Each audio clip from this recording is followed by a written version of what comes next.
Curious Naked Diatribes.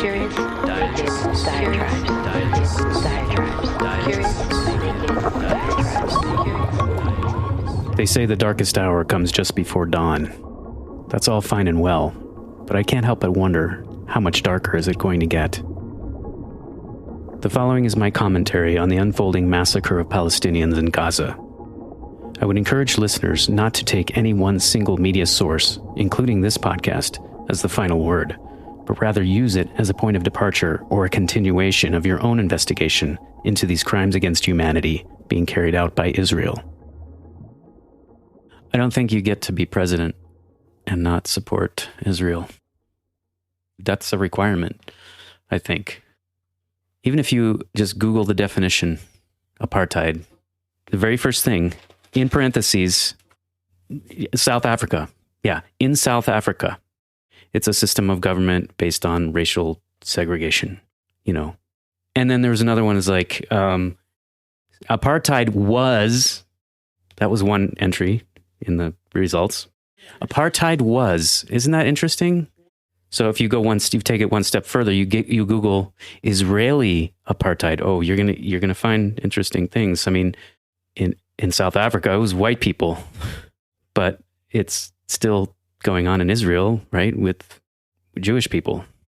Any attacks, any criticism against the Israeli apartheid system, that's attacked as anti-Semitism. Isn't that convenient? So if you can find me any public figure who has criticized Israel and not been targeted for that with that label, I'd sure like to know. I don't think there is one that exists. I mean, it's the action from the government, the military, the power structure, the people, you know, who have all the weapons at their disposal and the control over the state. They're Jewish. It's part of the confusion all around, and something that I'm trying to push back against in every way that I know how to do it in my limited amount of time is just getting the facts, just the facts, man. But even that, just a basic, like, what's happened? Who are the Arabs? Who is a Muslim? Who is a Palestinian? Where is it on a map? Can you find it on a map? And so even that, so if you look at the, like, okay, pre-1947, there's like a big, like, map, this little section that was Palestine. And you look at that same map today, it's been like just completely shriveled up, dried up. So it's like it used to be one big state, Palestine, but now it's like, so like when you Google, like, okay, well, where is Palestine? And you get like a Google result, and it's like, well, where exactly? What? I don't get it. Like, where is it? You know, it's like, okay, there's this little piece over here, the Gaza Strip, and then there's another larger piece, the occupied West Bank. Those two pieces are what remain today in their very shrunken, shriveled state that it is of what used to be Palestine. Most of what used to be Palestine is now Israel. The Gaza Strip is that little piece of land that's like basically an open air prison, which, you know, it's not just me being hysterical. They really can't move. They can't leave. They're trying to fight for their survival. I mean, this didn't begin in this October. I mean, they do this every several years, and they call it, what do they call it? Mowing the Lawn. You can look this up if you want to. This is from Israel. I don't know what Israeli official said it. I'm sure more than one. They call it mowing the lawn. They want Palestinians gone. And then there's so much propaganda and disinformation that's just hard for anyone in the West, especially here in the US, because we are such a staunch supporter of Israel. The media here is going to be heavily slanted, at least the corporate mainstream media is going to be heavily slanted in favor of Israel. Just to give you an example of what I mean, this is ABC News, and it's subtle, you know, but there's all kinds of things that corporate media does So I'll give you an example. It says, okay, the Palestinian death toll in the Israel-Hamas war has reached 9,448, according to the Hamas-run health ministry in Gaza.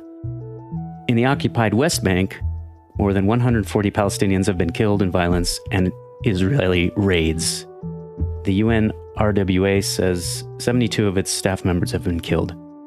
Then they go on to say, okay, more than 1,400 people in Israel have been killed, most of them in the October 7 Hamas attack that started the fighting, and 242 hostages were taken from Israel into Gaza by the militant group. Okay, so right off the bat, they say, but they have to qualify it, right? Say, according to the Hamas run, see, they have to have that qualifier to cast a little bit of doubt. Well, why should I believe what the terrorists say? They're of course they're going to inflate their death numbers if they run the health ministry. You know, why are they going to give us accurate numbers about how many are dead? Meanwhile, the figure about how many Israelis have been killed, that just passes for fact. There's no according to, there's no, it's just fact. So it's like, that's just one example of like the little subtle things that are used. If you figure people only read like the first paragraph or two of any article, like you read that and you're just like, well, they started it, so, and they're terrorists, and well, then we should just go and bomb the shit out of them. 10,000, that's not enough, and let's just annihilate them. And now when you hear Israel use that same language, like it's like a button you push. 9/11, terrorists.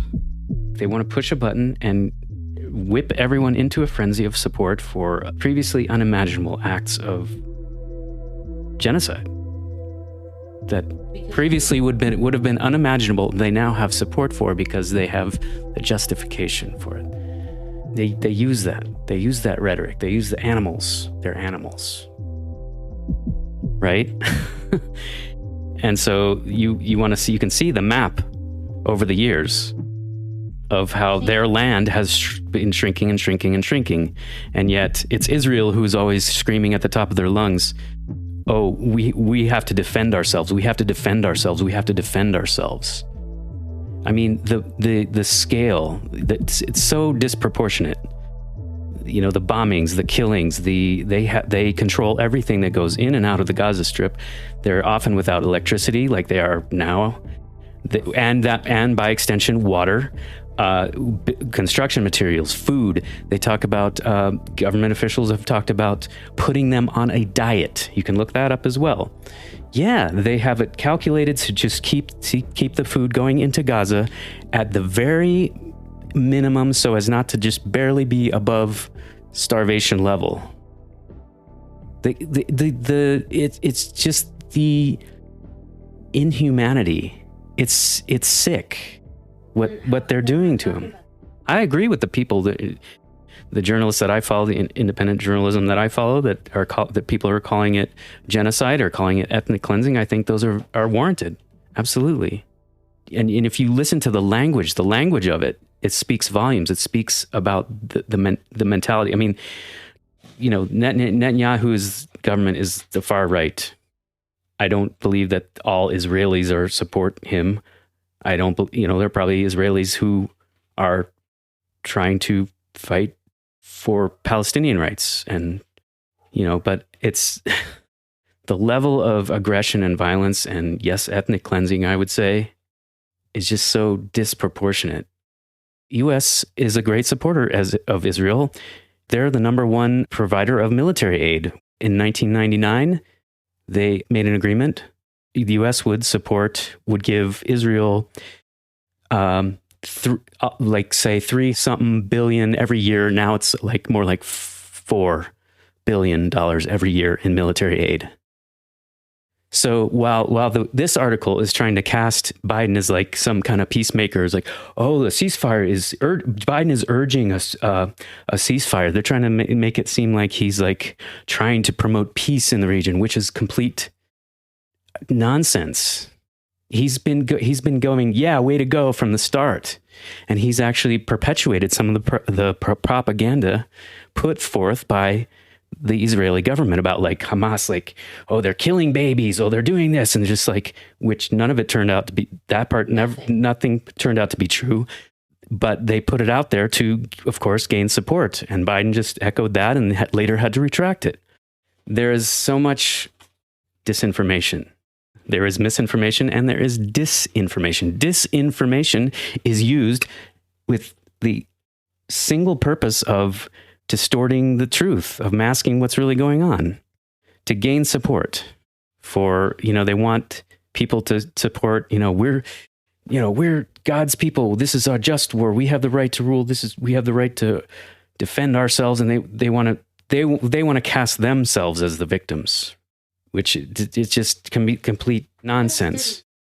We're killing thousands upon thousands upon thousands. It's approaching 10,000 Palestinian lives. And by the way, see, they call this the Hamas-Israel war, like to give this idea, this sense of like, oh, it's just two armies and they're fighting each other.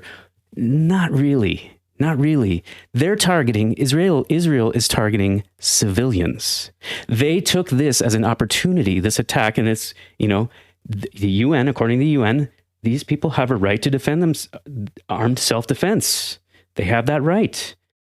That's the UN.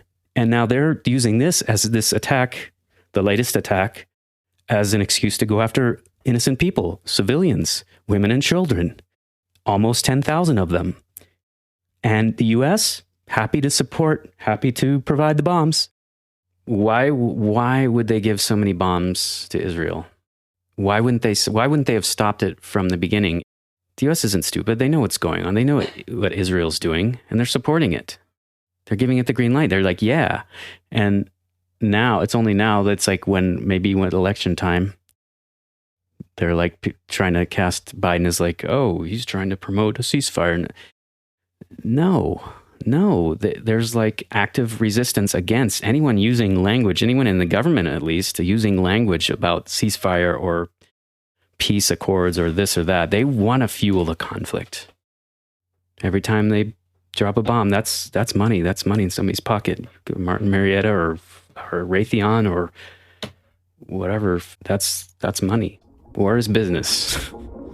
People profit from the death and suffering of innocent people. I hope you found this episode helpful, and I hope you'll stay curious and stay tuned. Curious Naked Diatribes is a production of Javi Media, on the web at javimedia.net. New episodes are available first and third Tuesdays on popular podcast platforms like Apple Podcasts, iHeartRadio, Google Podcasts, Amazon Music, Audible, Spotify, and Pandora. If you have a question or comment, you can get in touch through info@javimedia.net. Thanks for listening.